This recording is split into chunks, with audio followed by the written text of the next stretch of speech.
Rachel Anderson was calmly driving through the streets of Riverside, enjoying the quiet of the night. The streetlights reflected in the puddles left by the recent rain, creating a glow that gave her a sense of peace. After a long day in court, where every decision carried the weight of justice, Rachel could finally relax. With each mile she covered, she felt lighter, as if the stress was melting away with the motion of the car. The city skyline faded in the rearview mirror, and the deserted road stretched out before her, inviting her to a well-deserved rest. She smiled, thinking about how many challenges she had overcome to get to where she was. Being a judge in a system riddled with prejudice hadn't been easy, especially for a black woman. But every obstacle had only made her stronger, and now, with the windows down, she allowed herself to savor this quiet victory. Suddenly, in the distance, flashing red and blue lights broke the serenity of the night. A police checkpoint was blocking the road ahead. Rachel slowed down as her heart sped up slightly, a conditioned reflex, born of the many stories she knew. As a judge, she had heard enough accounts of people being stopped based on prejudice, but she knew her rights and remained calm. As she pulled up near the barrier, a police officer approached. His posture was rigid, and his eyes were suspicious, as though he had already judged Rachel before saying a word. He knocked on the window firmly, and she calmly rolled it down. "License and registration, please," the officer said without any courtesy. Rachel reached for her wallet and handed over the documents, maintaining her composure. Something in the way he was looking at her made her feel this wouldn't be just a routine check. "Step out of the car, ma'am," he said in an authoritative tone, scrutinizing her face more closely. "Is there a problem, officer?" Rachel asked, keeping her gaze steady but respectful. "We've had reports of suspicious activity in the area," he replied vaguely, glancing around as if searching for something. "Just a precaution." Rachel knew there was no legitimate reason for her to be asked out of the car. She was completely within the law. But the tension was thick in the air, and she understood that for many, her skin said more than any document ever could. She carefully stepped out of the car, aware of the eyes of the other officers now on her. The officer gestured for her to move away from the vehicle. He inspected her as if he expected to find something wrong. "We'll need to do a pat-down search, ma'am," he said with a coldness that made it clear there was no justification for the request other than an unfair assumption. Rachel took a deep breath. It was a situation she knew many black people faced daily, but now it was personal. Her mind quickly ran through the legal procedures and rights she knew so well. Yet, in that moment, something else held her back. The desire not to escalate the situation. "Officer, there's no reason for this. My hands are clean and my papers are in order," she said calmly, while the officer's stare hardened. More officers began to approach, their expressions full of distrust. They found nothing amiss, but the disdain in their eyes was evident. Time dragged on, and the humiliation stretched as they tried to justify their actions. Traffic slowed around them. People passing by started to notice what was happening. Rachel felt the discomfort grow, but she knew she couldn't lose control. The racism was clear, exposed in every unspoken word, and she needed to stay composed, even though indignation burned in her chest. Rachel remained firm, controlling her breathing as the discomfort of the situation deepened. The night, which had once seemed a peaceful refuge, had now turned into a scene of public humiliation. The officer's eyes conveyed a prior judgment, as if they had already decided she was guilty of something, even if they weren't sure what. "Ma'am, keep your hands where I can see them," one of the officers ordered, without the slightest courtesy. Rachel complied without protest. She knew all too well the destructive power of an impulsive reaction.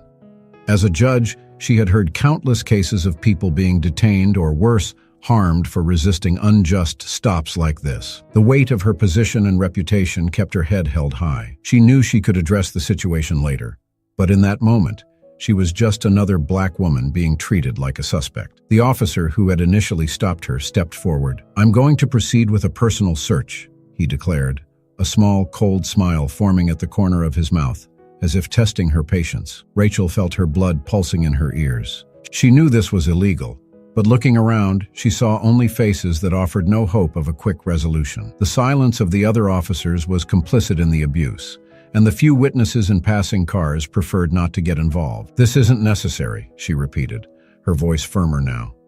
"I know you have no grounds for this stop. I want the name of your superior." One of the nearby officers scoffed, exchanging glances with his colleagues, as if Rachel's determination was a mere inconvenience, a futile provocation. It was the kind of reaction she had expected. They were accustomed to the absolute power their uniforms afforded them, and the truth was, They didn't expect resistance, especially from someone who, in their eyes, was already guilty by the color of her skin. "Superior?" the officer repeated mockingly. "You think you're in court? I'm the authority here, understand?" Rachel felt the anger rising in her chest, burning through her outward calm. They didn't know who they were dealing with, but that wasn't relevant. The fact was, in that moment, she was just a black woman being subjected to humiliation. Her knowledge of her rights seemed useless against the arrogance of these men. However, before the situation could escalate further, a luxury car pulled up ahead. The soft sound of the door opening drew all eyes to the man stepping out of the vehicle. Impeccably dressed in a dark suit, Michael Williams, a renowned lawyer in the city, approached with quick, determined steps. His eyes shone with a mix of concern and indignation as he took in the scene. "What's going on here?" he asked, in a tone that immediately cut through the heavy air. His voice carried authority, and for a brief moment, the officers seemed to hesitate. The officer leading the stop furrowed his brow, trying to maintain control of the situation. He didn't want to back down, but Michael's presence clearly unsettled him. "Routine procedure," the officer said, as if that were enough to justify everything that was happening. Michael approached Rachel, clearly recognizing her from a distance, and looked directly at the officer. "This doesn't look anything like a routine procedure," he countered, his tone calm but threatening. "Are you aware of who you're dealing with?" The officers exchanged confused glances, and the leader of the group let out a nervous laugh, trying to hide his discomfort. "It doesn't matter who she is. Everyone has to obey the law," he asserted, in one last attempt to maintain control. Michael crossed his arms and gave the group a severe look. "Well, for your information, this lady you're treating with such disrespect is Judge Rachel Anderson, Riverside court judge," he said, with a precision that made the air freeze. An awkward silence fell over the scene. The revelation landed like a bomb among the officers, especially the one leading the stop. The disdain he had shown moments before quickly turned into a mix of panic and regret. He looked at Rachel, eyes wide, realizing the colossal mistake he had made. "Judge?" the officer stammered, trying to process the information. Rachel remained composed, but now she was in control of the situation. She saw the fear spread across the officers' faces as Michael stared them down, waiting for the reaction he knew would come. "Now, officer," Michael continued, stepping forward, "do you want to reconsider how you plan to proceed? Because if you don't, tomorrow you'll be answering in court for abuse of power and racism." The group's leader seemed to have completely lost his confidence. He exchanged nervous glances with his colleagues, who had previously been arrogant but were now backing away, embarrassed and unsure of how to react. The silence that followed the revelation was overwhelming. The lead officer, now pale, lowered his gaze, unable to bear the weight of the situation. He was fully aware of the gravity of the mistake they had made. His colleagues, who moments earlier had been laughing with disdain, now stared uncomfortably at the ground. Rachel Anderson, standing firm, kept her eyes fixed on the officer who had led the humiliation. The power he had tried to impose on her seemed to dissolve in the face of the truth. "So, officer," Michael Williams's voice cut through the air again, "what do you have to say about this routine stop?" He emphasized the words with cold sarcasm, aiming directly at the team leader. The officer took a deep breath, trying to regain his composure, but his words came out shaky. Your Honor, there was a misunderstanding. We were just..." "A misunderstanding?" Rachel finally broke the silence, her voice a mix of controlled calm and indignation. "You stopped me for no reason, treated me as if I were a criminal, and insisted on a humiliating search. What exactly was the misunderstanding here?" The officer opened his mouth, but no words came out. Rachel knew he didn't have a valid response. This situation, all too familiar to her as a black woman, was a raw manifestation of the systemic racism that permeated the system. She, being a judge, had the ability to defend herself. But what about others? How many people go through this every day without any chance to fight back? "Do you know how many black people experience this every day?" Rachel continued, her voice steady but filled with pain. "You didn't stop me on legitimate suspicion. You stopped me because, in your eyes, the color of my skin was enough reason to treat me like a criminal." The lead officer tried to stammer a response, but Michael cut him off. "I think it's best if you call your superior," he said, his voice softer but still threatening. Now, with no other option, the officer grabbed the radio on his shoulder and called the station, requesting the captain's presence. He knew the situation had spiraled out of control, and with each passing second, the fear on his face became more evident. As they waited, Rachel's gaze turned to the horizon, where cars slowly passed by, some onlookers stopping to watch the scene unfold. The discomfort of public humiliation still burned inside her, but now there was something more. The responsibility to ensure that what happened here wasn't just an isolated, forgotten incident. Minutes later, a new police vehicle arrived and out stepped the team captain. A middle-aged man with hard features and a weary look, he quickly understood the gravity of the situation. As he approached, the lead officer briefed him hurriedly and nervously. "Your Honor," the captain said, addressing Rachel with forced reverence, as if trying to extinguish the fire that had already consumed his team's reputation. "I deeply regret what happened. I'm sure we can resolve this in a civilized manner." Rachel crossed her arms, maintaining her firm stance. The tension in the air was palpable. "Resolve this in a civilized manner?" she repeated, controlling the anger rising in her voice. "Captain, your team crossed a line. This isn't about resolving things with apologies. What happened here is a reflection of systemic racism that plagues this city and this police department." The captain took a step back, feeling the weight of Rachel's words. Beside him, Michael watched intently, ready to step, but he knew that at that moment, Rachel's voice was the one that mattered. "I'm aware of the seriousness of what happened, Judge Anderson," the captain said, trying to keep his composure. "I assure you, we will take disciplinary action against those involved." Rachel let out a bitter laugh. "Disciplinary action?" She looked directly at the officers who had stopped her. "What happened here can't be fixed with just individual punishments. The problem isn't this or that officer. The problem is that you allow racism to run rampant in your stops. How many others are humiliated like I was today, with no one doing anything about it?" The captain opened his mouth to respond, but Rachel continued, not giving him a chance to speak. "This goes beyond me, Captain, and the apologies you're offering are shallow. I want guarantees that there will be real changes in your police stop protocols. I want transparency.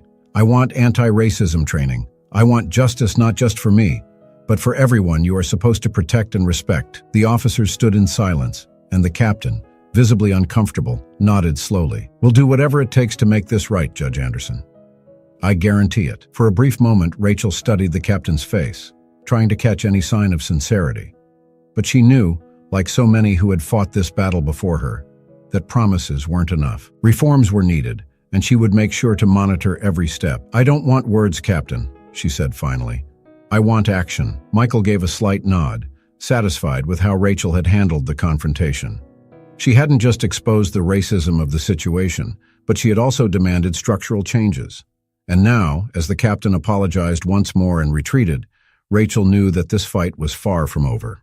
The incident here wouldn't be forgotten, and with the power of her voice, Rachel Anderson would turn that night of humiliation into a turning point for the entire city of Riverside. As the officers left, Rachel Anderson stood still, breathing deeply, trying to process what had just happened. The humiliation still weighed on her shoulders, but there was also a sense of relief and control. She had faced injustice head-on, and at that moment, she felt that something bigger was about to begin. Michael Williams approached, his serious expression softening as he stood next to her. "You were incredible, Rachel," he said with clear admiration. "The way you handled that, I'm not sure many people could have kept that kind of calm." Rachel turned to him, her face emotionless for a few seconds. The gratitude was there, but the emotional impact of what she had just experienced left her torn between relief and anger. "Incredible," she murmured, looking at the ground for a moment. "I was humiliated, Michael. Treated like I was nobody. This..." She paused, her eyes filling with tears of frustration that she quickly held back. "This shouldn't be necessary. There shouldn't have to be a right way to deal with racism." Michael sighed, feeling the weight of the truth in her words. "You're right. There shouldn't," he agreed. "But what you did today was turn what could have been just another incident of racism into something that's going to resonate far beyond tonight." Rachel looked at him, realizing he saw the bigger picture, but what she felt was much deeper, more personal. For her, that experience was a bitter reminder that even with her position of power, she was still vulnerable to the same oppressions that so many other Black people face every day. "And tomorrow?" Rachel asked, her voice filled with disillusionment. "Tomorrow this will keep happening to other people, and many won't have the power to fight back. They'll just submit, Michael, like they always do." Michael nodded, understanding the weight of those words. "That's true, but you have a platform, Rachel. And I know you're not going to let this end here. This incident is going to be the start of something bigger." Rachel knew he was right. She couldn't let that moment be lost in empty apologies and broken promises. She had faced racism head-on, and from that moment on, her path was clear, to ensure that real changes happened, not just for her, but for everyone. She straightened her shoulders and took a deep breath, feeling the cold night air fill her lungs. What came next wouldn't be easy, but she was ready. "We start working tomorrow," Rachel said finally. "I'm going to use all of this to push for changes in the police department. They can't keep operating like this, and I'm going to make sure they know that." Michael smiled slightly, impressed by her determination. "I know you will," he replied with a tone of pride. As they walked back to Rachel's car, she began to realize just how pivotal this moment would be. The incident with the police wouldn't just be another case of systemic racism swept under the rug, not with her involved. She knew she had the voice, influence, and power to provoke real change, and she was determined to use every tool at her disposal. By the next morning, the incident had already spread. Local blogs, social media, and small radio stations were reporting on the police stop involving Judge Rachel Anderson. Within hours, the case gained traction, sparking heated commentary and public debates about institutional racism in Riverside. Rachel awoke to her phone buzzing incessantly. Messages of support and concern flooded in from friends, colleagues, and even strangers who had heard about the incident. Some, however, carried the typical tone of prejudice, people saying she was overreacting or that the police stop had been justified.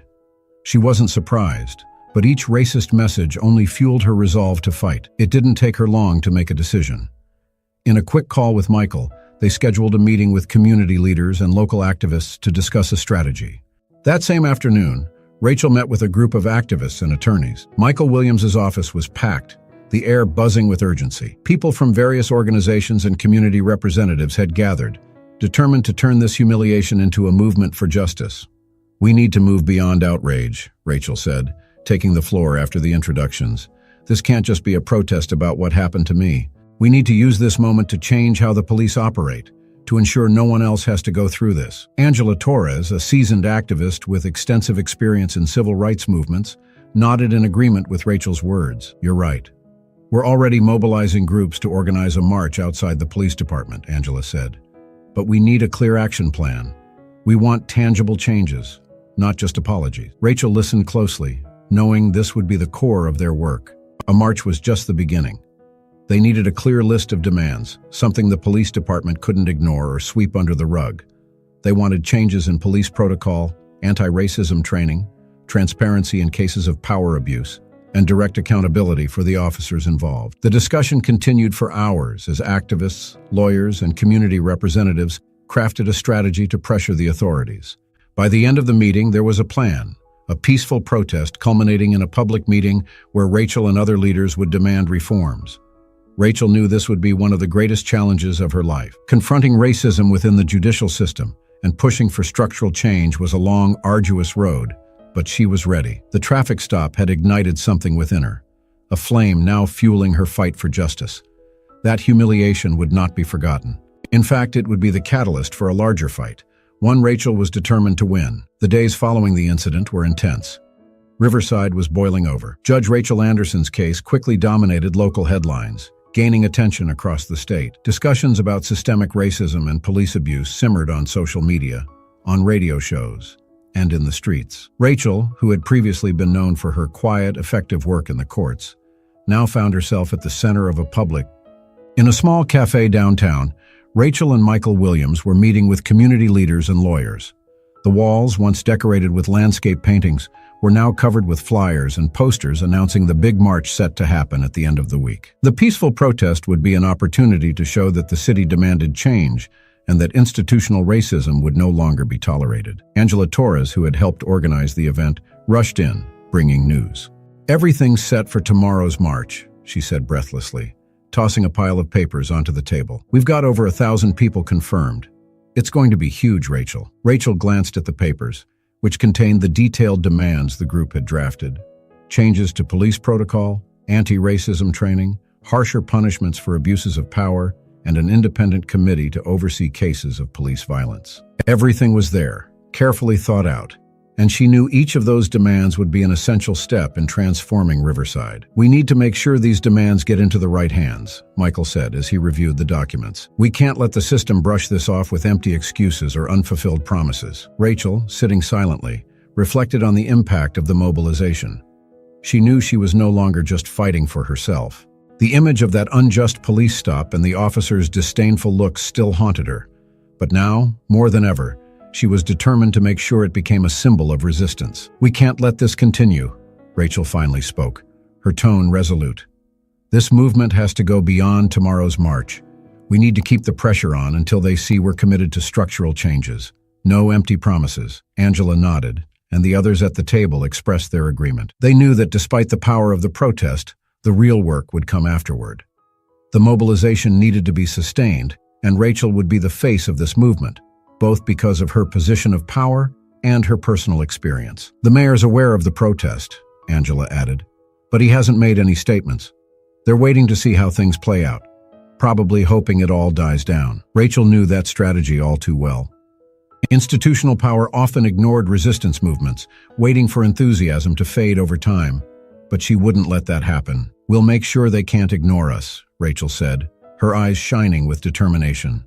Tomorrow is just the beginning. The next day, Riverside's main square was packed. The sun shone brightly, but the atmosphere was heavy with seriousness. Colorful signs rose in every direction, with messages demanding justice, equality, and an end to systemic racism. The sound of drums, voices, and chants echoed through the streets as people of all ages and backgrounds marched together. Rachel walked at the front of the crowd, with Michael and Angela by her side. Despite the tension she felt inside, her expression was firm. The weight of the moment was on her shoulders, and she knew every eye was on her. But it wasn't just for her.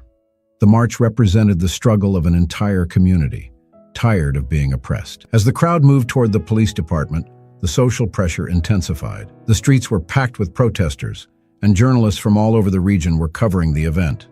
The world was watching Riverside. When they finally reached their destination, Rachel climbed onto a small platform set up in the square, ready to speak. The noise of the voices gradually subsided until silence fell over the crowd. The looks of hope, anger, and determination were palpable.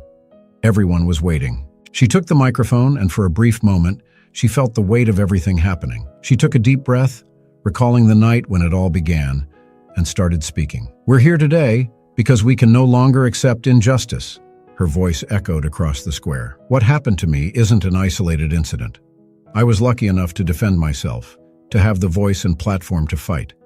But how many of us are silenced every day?" The crowd murmured in agreement, and Rachel continued, her voice gaining strength. "We demand that the institutional racism staining this city ends. We're not asking, we're demanding," she said, raising the document that contained the community's demands. "Proper training, transparency, and above all, respect. Respect for our lives, for our stories, for what we represent." Rachel's words swept through the crowd like a battle cry. Michael and Angela Waddy. She was the leader the city needed. "We will not be silenced," Rachel shouted as the crowd responded in unison. "We will not be silenced." The chants echoed across the square as Rachel stepped down from the platform, visibly emotional. She knew this was just the first of many battles. The peaceful protest was an important step, but the real challenge would be maintaining pressure behind the scenes, in negotiations, and in the political decisions to come. Later, at the end of the day, Rachel sat in her office reflecting on everything that had happened. Despite the protest's success, she knew she couldn't rest. The police department had issued a shallow statement, promising to review protocols. But that wasn't enough. They would have to do much more than offer words to regain the community's trust. The office door opened, and Michael walked in, carrying a stack of documents. "Rachel, we need to start gathering evidence and testimonies to formally file the complaint," he said, placing the papers on the desk. Rachel nodded, ready to dive into the next phase of the fight. The system might be resistant, but she knew she wasn't alone. Riverside had awakened, and from that moment on, they would not back down. She looked at Michael and smiled, determined. "We're going to tear down this unjust system, brick by brick." "Reviewing protocols and promising training won't solve the problem," Rachel countered. "Those same promises were made years ago when other cases of abuse came to light, and nothing changed. What we demand is something deeper: full transparency in investigations, the creation of an independent committee to assess cases of abuse of authority, and clear punishments for those who violate any citizen's civil rights." The community leaders present nodded in agreement with Rachel. The police captain shifted in his chair, uncomfortable with the direction the meeting was taking. "Furthermore," Rachel continued, "we want the training to be more than just a formality. It must be a serious commitment to education on racial biases and humane approaches. It's not enough to just teach police tactics. Mindsets need to change. Mayor Weaver took a deep breath, clearly realizing that what Rachel was asking for could not be superficially addressed. Her words struck not only at local policy, but at the heart of the institutional racism permeating the entire system. "I understand your position, Judge Anderson," the mayor said, trying to remain calm. "But these changes you're proposing are profound and will take time. We can't do everything all at once." Rachel didn't back down. "Mayor, we've waited long enough," she said, each word laced with restrained frustration. "The people of this city have waited years, decades, for something to be done. Every day you delay a decision means another person being abused by this broken system. The time for excuses is over." Michael, seated next to Rachel, intervened. "We're prepared to take this to court if necessary. A class action lawsuit against the Riverside Police Department for civil rights violations is in the works, and we have hundreds of testimonies from people who've gone through similar situations. If the city administration doesn't commit to immediate and clear reforms, it will end up in court." The room fell silent for a moment. The police captain shot Michael a tense look, and Mayor Weaver knew this was no empty threat. The public was already aware of what had happened to Rachel, and the last thing they wanted was a legal battle that would further erode the city's trust in the police system. "Understood," Weaver said after a long sigh. "We will work with you to ensure these changes happen.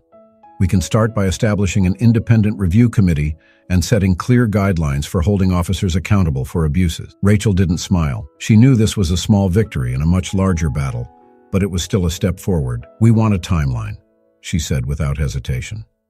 "And I want to be directly involved in these reforms. If you're serious, show it with immediate action." Words aren't enough anymore. Weaver nodded, reluctant but aware that Rachel wasn't someone he could negotiate with using vague promises. "We'll do that, Judge Anderson," he replied. "We'll be in touch with your team to draft an implementation plan. We can begin as early as next week." Rachel nodded, satisfied for now. The immediate battle had been won, but she knew the road ahead would be long. Real change wouldn't happen overnight, and the system would resist every step of the way. But the pressure was now in her hands, and she wasn't going to back down. After the meeting, Michael approached Rachel as they left City Hall. "That was a big step forward, Rachel," he said. "Getting them to agree to the independent committee is a huge accomplishment." Rachel nodded, but her expression remained serious. "Yes, but it's only the beginning," she said, looking out at the streets of Riverside. "There's much more to be done.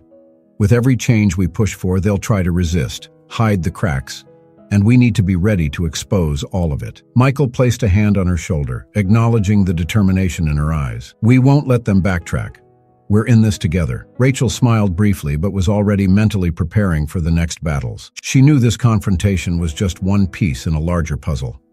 The movement that had started with her humiliation at the traffic stop was now becoming a crusade for justice for all. She wouldn't let the system rest until every brick of oppression was torn down. The sound of car horns and the bustle of Riverside's streets continued, but Rachel knew that behind the city's routine, something was changing, and she would be the catalyst for that change. The days following the meeting with the mayor and police leaders were intense.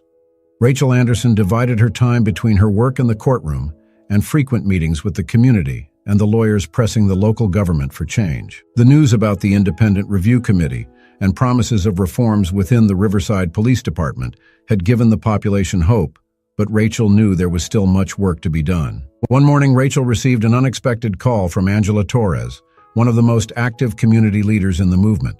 There was an urgency in her voice that put Rachel on alert. "Rachel, we've discovered something you need to see immediately," Angela said on the phone. "We're gathered at Michael's office. Can you come right now?" Without asking further questions, Rachel grabbed her bag and hurried out. Something in Angela's voice indicated they had found something important.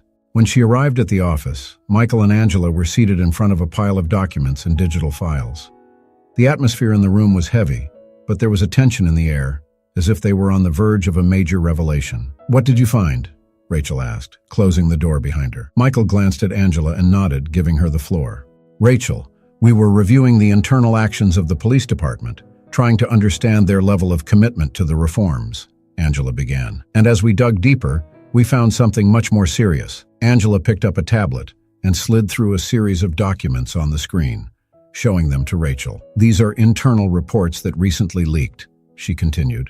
"And they show that instead of committing to the changes as promised, there's a movement behind the scenes to cover up cases of abuse of power and racism. This goes far beyond your traffic stop incident. We're talking about a systematic pattern, with officers being protected by the department, falsification of reports, and even destruction of evidence. Rachel's eyes widened in shock. She had always known that systemic racism within the Riverside Police Department ran deep, but seeing concrete evidence of an internal protection network actively working to cover up abuses was devastating. They're manipulating data to downplay the number of complaints about abuse of authority and racism, Michael explained, holding up one of the documents that highlighted discrepancies in official reports. Plus, we found internal messages where superiors instruct officers to avoid documenting certain incidents or manipulate details to avoid deeper investigations. Rachel remained silent for a moment, absorbing the gravity of the discovery. She knew this changed everything. They were no longer just fighting against empty promises of reform, but against an active conspiracy within the police department itself to silence voices calling out racism. This is much bigger than we imagined, Rachel said. They're not just ignoring the changes, they're sabotaging the system from within. Angela nodded, visibly angry. We know this goes beyond the officers involved in your traffic stop, Angela said. The police captain and even some city administrators are involved. They're maintaining this system of impunity because, for them, it's more convenient than facing the consequences of their actions. Rachel felt a mix of indignation and sadness. It was as if every small victory was just an illusion, masking a reality far more corrupt and poisonous than she had imagined. We have to expose this, Rachel said, standing up. We can't let this be buried. If this evidence is true, we can dismantle the entire protection network that's allowing these abuses to continue. We'll take this to the media, involve as many people as possible. Michael nodded. We're already planning a press conference for tomorrow's, he said. But we need to ensure this information is solid. We'll meet with some trusted journalists, people we can count on to expose the truth without distortions. Rachel was ready. She knew that from this moment on, the fight would take on a new dimension. It was no longer just about pushing for reforms. They were now facing an active network of corruption, where leaders and officials were willing to do anything to protect the status quo. The next day, Riverside was in turmoil. The press conference held at the community center was an event that attracted journalists, activists, and community members from across the city. Rachel, Michael, Angela, and other community leaders took the stage, with the serious air of those aware that this was a crucial moment. What we've uncovered is far bigger than a simple case of excessive force, Rachel began, her voice echoing through the crowded hall. We are facing a system designed to protect corrupt officers, a system that hides the truth, falsifies documents, and ensures that those responsible for abuses remain unpunished. The journalists began taking frantic notes. Michael presented leaked documents and reports, explaining in detail how the corruption network operated. The Riverside Police Department isn't just failing to protect its citizens, he said. They are deliberately allowing officers involved in abuses of power to walk free, destroying evidence and manipulating reports to mask the true extent of institutional racism. Rachel, for her part, addressed the community directly. This isn't just about me or a single incident, she said, her voice firm. This is about everyone who has been silenced by this system. It's about every person who suffered at the hands of a corrupt cop and never received justice.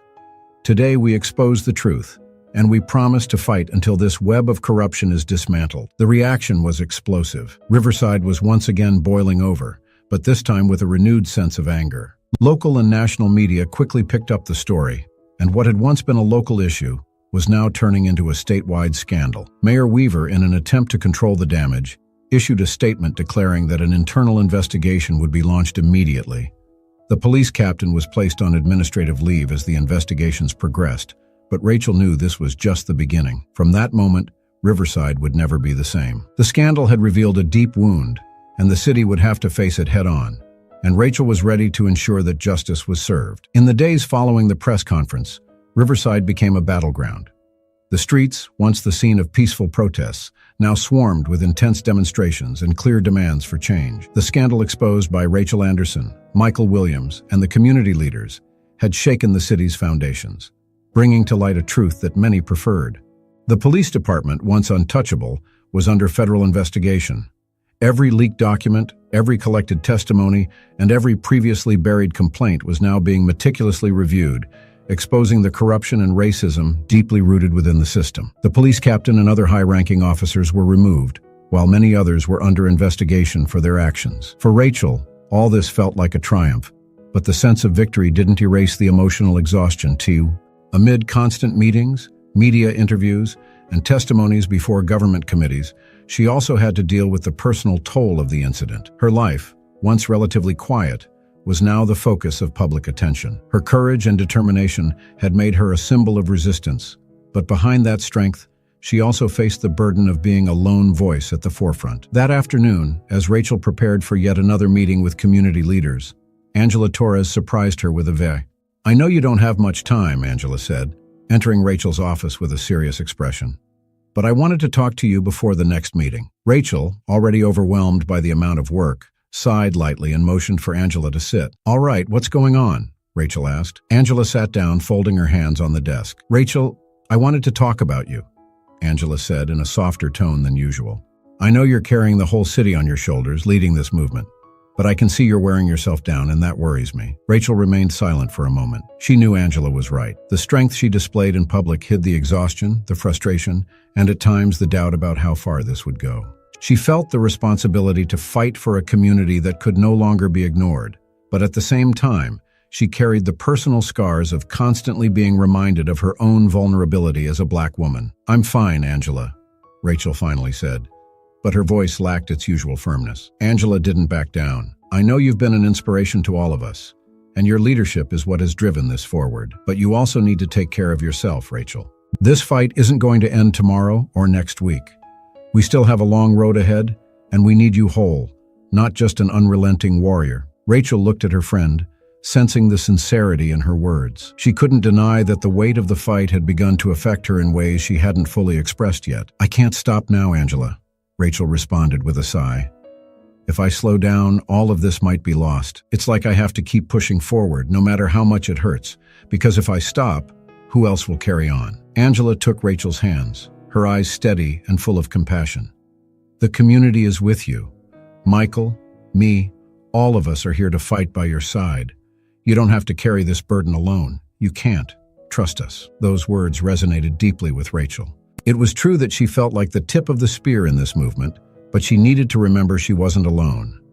The fight for justice and equality was for everyone, and she was part of something bigger. "Thank you, Angela," Rachel said, feeling a small sense of relief. "Maybe I've forgotten that I'm not alone in this." Angela smiled and stood to leave. "You're an incredible leader, Rachel. But even leaders need rest.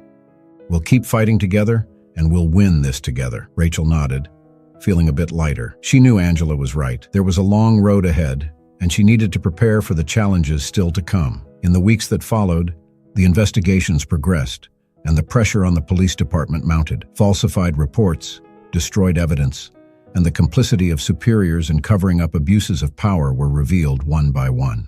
Corrupt officers were held accountable, and the process of reforming the police department began to take shape. The Independent Review Committee, one of Rachel's initial demands, was finally established. Composed of community members, activists, lawyers, and civil rights experts, the committee was given real power to investigate and oversee police actions, ensuring that cases like Rachel's and so many others would no longer be ignored. Additionally, new anti-racism training programs were implemented, and the number of police stops dropped dramatically, signaling that changes were starting to take effect. The system, once impenetrable, was finally yielding to public pressure and the power of truth. Rachel followed each step of these changes closely, but she also allowed herself moments of rest. With the support of Michael, Angela, and the other community leaders, she realized that the fight for justice wasn't a sprint, but a marathon. And so, on a calm afternoon, months after the traffic stop incident, Rachel found herself walking through the streets of Riverside, observing the city she had helped transform. People greeted her with gratitude, many of them aware that her courage had been the catalyst for real change. At a street corner, Rachel paused and took a deep breath. The light breeze brought a sense of renewal. She knew the road ahead would still be tough, but now, more than ever, she felt at peace with her mission. She wasn't alone, and the justice she longed for was not just a personal victory, but a legacy for the entire community. Riverside had awakened, and with it, a new era of accountability and equality was just beginning. Rachel Anderson was no longer just a judge, a Black woman who had been wronged on a night of abuse of power. She was now the living symbol of resistance and transformation, and her fight, her voice, would echo for generations to come. And with that, the certainty that justice, though delayed, always prevails. Months had passed since the Riverside Police Department scandal came to light, and the city's pace of life, though still marked by the tension of profound changes, had begun to stabilize. Rachel Anderson had become an iconic figure not only in Riverside, but across the state and even parts of the country. Her story, a black woman who faced institutional racism and fought for concrete changes, resonated widely and inspired similar movements in other cities. Rachel's case served as a catalyst for reforms in other police departments across the state. Riverside's Independent Review Committee became a model for other cities, which also began implementing external oversight mechanisms for. There was, of course, resistance in many places, but Riverside's story served as a reminder that the power of the people, when united, was unbeatable. Rachel, however, continued balancing her life as both a judge and an activist. The courtroom was her formal workspace, but meetings with community leaders and legislators were increasingly taking up her time. She knew her battle in court was just one front. Real change happened in the streets, in community board meetings, and behind the scenes of. One quiet morning, Rachel was in her office reviewing documents for a new case when her phone rang. It was Michael Williams. "Good morning, Rachel. I know you're busy, but I thought you'd want to know." Michael's voice carried a tone of anticipation. "What happened?" Rachel asked, already imagining it was something important. "The final decision on the trial of the captain and the officers involved in your case just came in. They've been officially convicted of abuse of power and conspiracy to cover up systemic abuses. The sentence was fair and severe. The city can finally breathe a sigh of relief." Rachel took a deep breath upon hearing the news. The legal battle that had dragged on for months with the police captain and other officers being brought to trial had now come to an end. They had been held accountable for the crimes they committed, and the sentencing that morning brought a sense of justice. "Finally," Rachel said, almost in a whisper, as a small smile formed on her lips. "This is a milestone, Michael. An important step for the city, but also for so many others facing the same kind of corruption." Michael agreed on the other end of the line. "It was a long battle, Rachel, but you were the spark that ignited the change. And with this victory, we've proven the system can be held accountable. This isn't just justice for you, but for all those who came before us and never had the chance to defend themselves." Rachel thanked him and hung up the phone, reflecting on the journey to that moment. She knew there was still much work to be done. Structural racism didn't disappear with one sentence, and the challenges she and her community would face in the future would continue to demand constant vigilance and action. But that victory, that sentence, was confirmation that their struggles had not been in vain. That evening, a community meeting was organized in downtown Riverside. It was a modest celebration, but laden with meaning. Rachel was greeted with warm hugs, handshakes, and words of gratitude. Many of the people present had been by her side from the beginning, marching, protesting, and fighting for justice. Here she was more than just a judge. She was the leader who had helped them transform an entire city. Angela Torres, always by her side, took the stage to speak to the crowd. "Today, we celebrate a victory," Angela began, her firm voice echoing through the hall packed with people. Not just Rachel Anderson's victory, but the victory of everyone who believed that justice was possible. It wasn't easy, and it won't be easy moving forward. But this victory is the first of many steps to ensure that systemic racism will never again go unpunished in this city. Applause and murmurs of agreement filled the space. Rachel stood next to Angela, waiting for her turn to speak. When the crowd quieted down, she took the microphone, and a reverent silence fell over the room. "I'm not the only one responsible for this victory," Rachel began, her voice soft but steady. "Each of you, who marched, who raised your voice, who stood up against the system, deserves to be up here with me. What we've achieved so far is only the beginning. I know there's still a lot of work to be done, and I'm not naive enough to think this ends with one sentence. But today, we can stop and recognize that we've done something many thought impossible. We've changed the history of Riverside." The crowd erupted in applause. Emotional, Rachel continued. "This fight wasn't just mine. It was all of ours. And this victory belongs to all of us. What happened to me that night could have been just another forgotten story, but you all turned it into a movement for justice. And I promise you, as long as I live, I will keep fighting for this cause." The applause grew louder, and Rachel felt a wave of positive energy surrounding her. She knew there were still challenges ahead, but at that moment, she was surrounded by people who believed in what she believed, that the world could indeed be a more just and equal place. In the months that followed, Riverside came to be seen as a national example of how to confront institutional racism and police corruption. The city, once marked by its silent injustice, had become a symbol of resistance and change. Politicians, activists, and community leaders from other cities began visiting Riverside, eager to understand how a city had reinvented itself amid chaos. Rachel continued in her role as a judge, but now with a new perspective and even greater responsibility. Every case she judged felt more personal, every decision more important. She knew that her voice now carried much further, and that people, both in Riverside and beyond, expected her to be a guardian of justice. However, Rachel also found time to take care of herself. Following Angela's advice, she learned to balance her role as a leader with her need for rest and reflection. After all, she knew that the fight for justice would be long, and she needed to be prepared for every stage of that journey. And so, under the starry sky of a city now breathing more freely, Rachel Anderson walked, knowing she had helped build a legacy. A legacy that would not be erased and that would continue to inspire generations to come. Justice wasn't just a distant concept, it was something she and so many others had brought to life with effort, sacrifice, and, above all, courage.